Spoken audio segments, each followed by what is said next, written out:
ایسے عدل و انصاف فرمایا کرتے تھے، وہ مبارک زندگی کا گوشہ اٹھائے اور اپنی زندگی کو آئیڈیل بنا لے تو کیوں عمل بنا لے۔ اے میرے پیارو، کوئی ایسی زندگی کا مسئلہ ہے نہیں جو حضور نے حل فرما دیا ہو۔ سبحان اللہ، چل کر بولو سبحان اللہ، ماشاء اللہ۔ اب میں بالکل اختتام پذیر کرنے والا ہوں، آخری مرحلے پہ جا رہا ہوں۔ حضور صلی اللہ تعالیٰ علیہ وسلم نے ہر ایک مسئلے کو حل فرما دیا۔ حضور صلی اللہ علیہ وسلم نے یہ بھی فرمایا کہ نکاح کیا دیکھ کر لوگ کرتے ہیں اور کیا دیکھ کر کرنا چاہیے۔ نکاح کے تعلق سے حضور نے فرمایا النکاح من سنتی فمن رغب عن سنتی فلیس منی۔ بے شک نکاح میری سنت ہے، جو شخص میری سنت سے روگردانی کرے وہ مجھ میں سے نہیں ہے، بے شک ہم میں سے نہیں ہے، یہ حضور فرماتے ہیں۔ اور شریعت اٹھا کر دیکھ لیجئے، نکاح کے الگ الگ حکم ہیں۔ نکاح کبھی فرض ہے، کبھی واجب ہے، کبھی مستحب ہے، کبھی مباح ہے تو کبھی حرام بھی ہے، ناجائز بھی ہے۔ اٹھا کر شریعت دیکھیں اور نکاح کے تفصیلات کو پڑھیں، تفصیلات کو پڑھیں۔ ایک چیز اور بتا دیں، آج ہمارے معاشرے میں اگر تباہی حد سے زیادہ تجاوز کر رہی ہے، اگر ہمارے معاشرے میں ہماری بہن بیٹیوں کے درمیان، ہمارے گھر کے بچوں کے درمیان جو تباہیاں بڑھتی جا رہی ہیں، اس کی سب سے بڑی وجہ ایک ہے، وہ کیا ہے کہ بچوں کی صحیح عمر پر شادی نہ ہونا، صحیح عمر پر شادی نہ ہونا۔ اس لیے میں ہر ایک ماں باپ کو آئینہ دکھا کر یہ کہنا چاہتا ہوں کہ بروز محشر تمہارا دامن پکڑا جائے گا، بروز محشر آپ دامن گیر ہوں گے، بروز محشر آپ مجرم قرار دیے جائیں گے۔ بروز محشر اگر لڑکے نے زندگی میں جتنے بڑے بڑی خطائیں، بڑے بڑے گناہ کیے ہیں، ہر ایک کا حصہ تمہارے دامن میں بھی ڈالا جائے گا، بچ نہیں پاؤ گے۔ ورنہ صحیح عمر پر شادیاں کرنا شروع کر دو، لڑکا بالغ ہو جائے، لڑکیاں بالغ ہو جائیں، رشتہ تلاش کرنا شروع کر دو، اور جب وہ اپنے ایج پر پہنچ جائیں، اپنے درست عمر پر پہنچ جائیں، وہ حد شباب پر پہنچ جائیں، معاشرے میں جو عمر تسلیم کیا جاتا ہے کہ اس عمر کی لڑکی ہونی چاہیے، اس عمر کا لڑکا ہونا چاہیے، جب وہ صحیح عمر پر پہنچ جائیں، لڑکی ہو چاہے لڑکا ہو، تاخیر مت کرو۔ مہنگی شادیوں کے چکر میں 30 سال، 40 سال، 35 سال، 37 سال کی عمر کا انتظار مت کرو۔ جب وہ اپنے عمر کو پہنچ جائیں، ان کی فوراً شادی کر دو، فوراً شادی کر دی جائے۔ اب ان کے لیے بہت امیر کبیر لڑکا، حسن و جمال والی عورت، حسب و نسب والا خاندان ڈھونڈنے کے چکر میں کسی کی زندگی کو تباہ مت کرو۔ بے شک کیوں؟ سنیں حضور کیا فرماتے ہیں؟ تنکح المرأة لأربع، لمالها ولحسبها ولمالها ولحسبها ولجمالها ولدينها۔ حضور فرماتے ہیں، حضور علیہ الصلوۃ والسلام ارشاد فرماتے ہیں کہ لوگ 4 چیزوں کی بنیاد پر شادیاں کرتے ہیں۔ کچھ لوگ مال دے کر شادی کرتے ہیں۔ کیا دے کر؟ مال دے کر۔ تو کچھ لوگ ہیں جو صرف اور صرف مال دے کر ہی شادی کرتے ہیں، صرف اور صرف مال دے کر۔ ان کے لیے تباہی ہے، بربادی ہے، ان کے لیے تباہی ہے، بربادی ہے۔ آپ نے فقط اگر مال دیکھا تو وہ رشتہ تمہارا چل نہیں پائے گا، وہ رشتہ تمہارا چلتے چلتے دم توڑ دے گا، اور نہ جانے دنیا کے کس عذاب میں جا کر آپ کو مبتلا کر کے چھوڑ دے۔ بے شمار ایسے مسائل ہمارے معاشرے میں پیدا ہو چکے ہیں۔ جہاں ہم اور آپ رہتے ہیں، زیادہ نہیں 5 سے 7 کلومیٹر کے اندر کئی ایک شخص اس بات سے واقف ہے، جانتے ہیں فقط مال دے کر ایک شخص نے شادی کیا تھا، فقط مال دے کر۔ ایسی تباہی ہوئی ہے گھر میں، ایسے تباہی تقریباً 3 سال گزر گئے ہیں، آج تک اس کا گھر جہنم بنا ہوا ہے۔ بے شک فقط مال دے کر شادی ہوتی ہے. کچھ لوگ ہیں جو حسن و جمال دے کر شادی کرتے ہیں. مال ہے، فقط مال دیکھا، تباہ ہونے کا اندیشہ ہے. فقط حسن و جمال دیکھا، برباد ہونے کا اندیشہ ہے. کیوں؟ اکثر و بیشتر حسن و جمال جو آج کل بازاروں کے زینت کا سامان بنا ہوا ہے، بازاروں میں رہتے چلتے پھرتے ہیں، آپ اچھی طرح دیکھتے ہیں. فقط حسن و جمال جس شخص نے دیکھا اس نے تباہی کو دعوت دیا ہے، اس نے موت کو دعوت دیا ہے. بے شک سبحان اللہ. بہت کم ایسے لوگ ہوتے ہیں جن کا دامن صاف ہوتا ہے، ستھرا ہوتا ہے، شفاف ہوتا ہے، پاک ہوتا ہے، ورنہ اکثر کے دامن داغدار نظر آتے ہیں. اسی طرح کچھ لوگ ہیں جو خاندان، فقط خاندان دے کر شادی کرتے ہیں، فقط حسب و نسب دے کر شادی کرتے ہیں. تو فقط نہیں، اگر تم کو دیندار مل جائے تو خاندان حسب و نسب کے چکر میں اپنے بچوں کی زندگی تباہ مت کرو. بے شک کیوں؟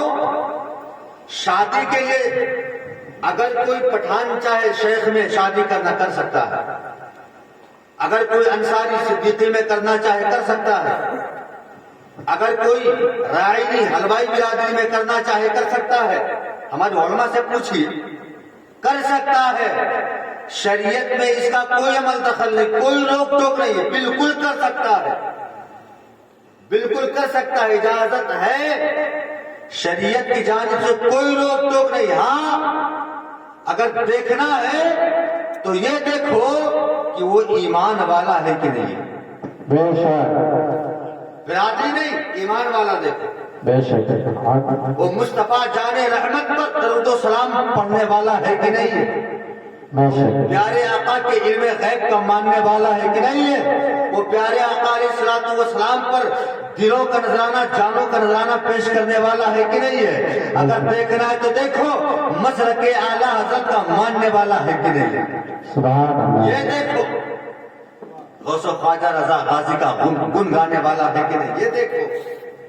سنیں، مال دے کر شادی کرنا، حسن و جمال دے کر شادی کرنا، حسب و نسب شادی دے کر شادی کرنا، اکثر یہی چیز لوگ دیکھتے ہیں. اکثر تو فقط جو انہی چیزوں کو دیکھنے میں لگ گیا اس کے لیے تباہی ہے، اس کے ہاتھ خاک آلود ہو جائیں گے.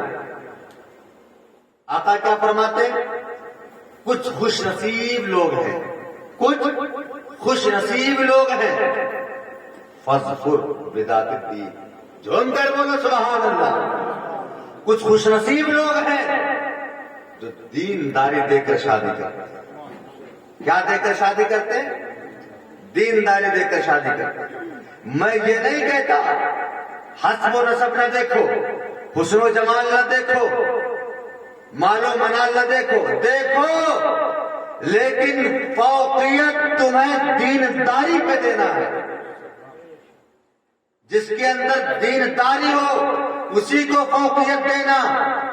جس کے اندر دینداری ہوگی قسم خدا کی اس کے اندر حسب و نسب بھی پایا جائے گا، حسن و جمال بھی پایا جائے گا، اس کے اندر مال و منال بھی پایا جائے گا. جس کے اندر دین نہیں اس کے اندر سب کچھ ہو کر بھی کچھ نہیں، اور جس کے اندر دین ہے کچھ بھی نہیں، فقط دین ہے. قسم خدا کی میرا ایمان یہ کہتا ہے اس کے پاس دنیا کی ساری دولت و ثروت موجود ہے.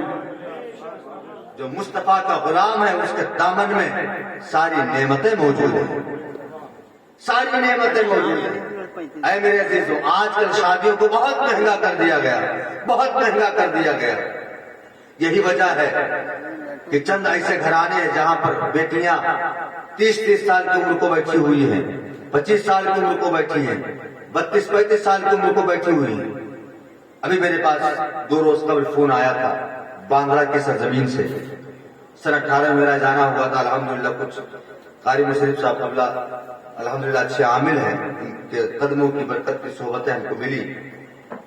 18 میں گیا تھا تو کافی لوگ کامیاب ہوئے تھے، تو وہاں سے فون آیا کہ حضرت کب آ رہے ہیں، میں آپ کو بلانا چاہتا ہوں.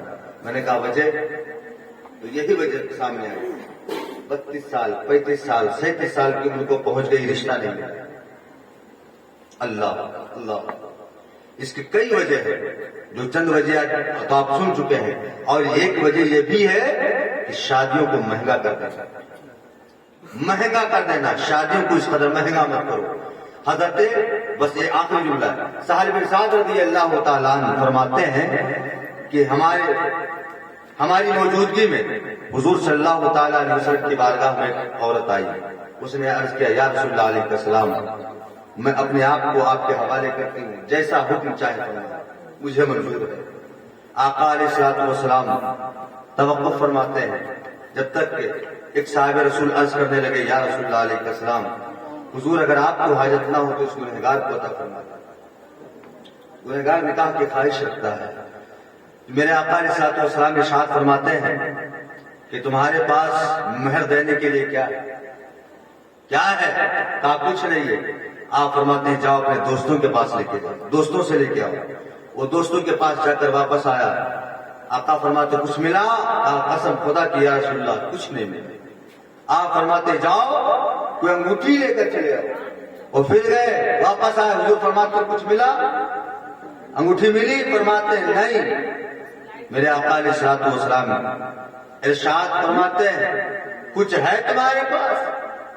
اس نے عرض کیا یا رسول اللہ علیہ السلام فقط ایک لنگی، میں آدھی لنگی اسے دے سکتا ہوں۔ میرے آقا فرماتے ہیں تو پھر کسی کا سطر مکمل نہیں ہوگا، اگر آدھی تم نے اس کو دے دیا تمہارے پاس کیا ہوگا؟ تمہیں یہ بتاؤ کچھ یاد ہے قرآن کی آیت کا فرمایا جب صحابی رسول مایوس ہو کر حضور کی بارگاہ سے جانے لگے کہ اب میرا کچھ نہیں ہو سکتا، جانے لگے، میرے آقا علیہ الصلوۃ والسلام صحابی رسول کی مایوسی دیکھ کر فرماتے ہیں واپس آ جاؤ، قریب آؤ۔ حضور کی بارگاہ میں وہ دوبارہ واپس آئے، حضور فرماتے ہیں یہ بتاؤ کیا قرآن کی کوئی سورت یاد ہے؟ جھوم کر بولو سبحان اللہ۔ اے میرے پیارو، شادیوں کو آسان کرو یار، اس قدر مہنگا مت کرو۔ ابھی 2 روز قبل ایک نکاح خانی میں مائک میں اعلان کیا جا رہا تھا، نکاح کا جو مہر طے ہوا تھا 92,000۔ اللہ خیر بھائی، یہ اعلان کر کے آپ کیا بتانا چاہتے ہیں کہ اللہ تعالیٰ نے ہم کو یہ دولت و ثروت بخشی ہے تو ہم مہر اتنا زیادہ دے رہے ہیں؟ یہ غلط طریقہ ہے، اس سے ہمارے معاشرے میں غلط اثر پڑ رہا ہے۔ نکاح کو آسان کرو، مہنگا نہیں۔ حضور نے کس قدر آسان فرماتے ہیں یہ بتاؤ، کیا قرآن کی کوئی صورت یاد ہے؟ فرماتے ہیں جی حضور فلاں فلاں فلاں صورتیں مجھے یاد ہیں۔ آپ فرماتے ہیں یہی تمہارے نکاح کا مہر ہے، میں تمہاری شادی اس سے کرا رہا ہوں، تم جاؤ اور اسے جتنی بھی صورتیں تم کو زبانی یاد ہیں اپنی بیوی کو یاد کرا دینا، تمہارا مہر ادا ہو جائے۔ سبحان اللہ۔ اے میرے عزیزوں، میرے پیاروں، میرے لاڈلوں، نکاح کو آسان کرو، اپنے معاشرے کو پاک کرو، اپنے گھر میں ہونے والی تباہیوں کو دور کرو۔ یہ تباہیاں اس وقت دور ہوں گی، آج ہم اور آپ دوسرے کے گھروں کے بیٹوں کو بیٹیوں کو دیکھتے ہیں، فلاں کی بیٹی بہت جوان ہو گئی ہے، فلاں کا بیٹا بہت جوان ہو گیا ہے، ابھی تک شادی نہیں کی۔ اپنے گھر میں پہلے دیکھو، اپنے گریبان میں جھانک کر پہلے دیکھو، اس کے بعد دوسرے پر انگشت نمائی کرو۔ اور سنو، انگشت نمائی کرنے کی اجازت ہمارا اسلام نہیں دیتا، بلکہ مذہب اسلام تو ہمیں یہ پیغام دیتا ہے کہ تم دوسروں کی بھلائی کا ارادہ کرتے رہو، اللہ تعالیٰ اس کا بھی بھلا فرما دے گا، تمہارا بھی بھلا فرما دے گا۔ دعا ہے رب تعالیٰ محترم شانو بھائی کی شادی کو اپنی بارگاہ سے بہترین انعام عطا فرمائے۔ محترم شانو بھائی کی، جن کا نام عمران احمد ہے، محترم عمران احمد کی شادی میں خوب خوب برکتوں کا نزول فرمائے، ان کی شادی میں خیر و برکت کا بے شمار نزول فرمائے۔ ہمارے علماء کرام ان کی دعائیں ان کو ملیں گی۔ میں ایک شعر کھلے حیات کی وادی عمران احمد کی، یہ گھر پہ مانے دعا دی عمران احمد کی، محفل میں بیٹھے ہیں یہاں قاری شریف ہے یادگار یہ شادی عمران احمد کی۔ دعا ہے رب تعالیٰ کے بارگاہ میں اللہ تعالیٰ ہم سب کا آنا آپ کا بیٹھنا یہ مبارک جلسہ اپنی بارگاہ میں قبول فرمائے. واقع دعوانا الحمدللہ.